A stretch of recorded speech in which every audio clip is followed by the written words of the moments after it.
It's incredible he did that next to the linebackers we just mentioned him playing alongside with as well, who put up their own stats that were pretty Yeah, eye-opening. absolutely. As we said, I think he was one of those team leaders, and some of those big plays you mentioned, the Washington, the return for a touchdown Mm-hmm. just about in the first minute of that game. Yeah. Um, 2 weeks before that, he returned a fumble for a touchdown against Tampa Bay, where he sacked the quarterback, forced the fumble, recovered the fumble, and returned it for a touchdown. Um, so he made those big plays, and I think the Tampa Bay quarterback was the throw-in Samoan, Jack Thompson.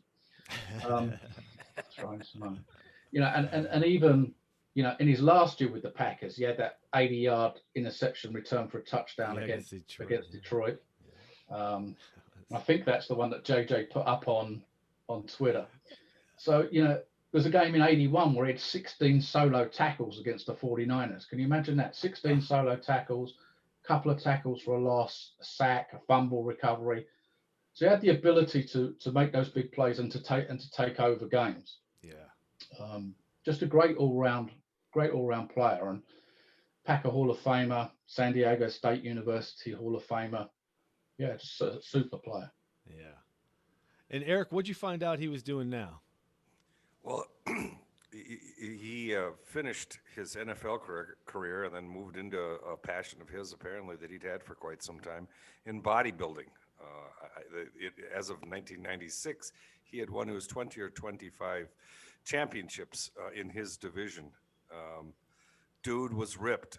Dude is Yeah, still ripped. He's yeah. still ripped. If that's what I hate to bring it up now because we really didn't talk about this, but if something were to happen to Chris Barnes or Kamal Martin, could we bring him back?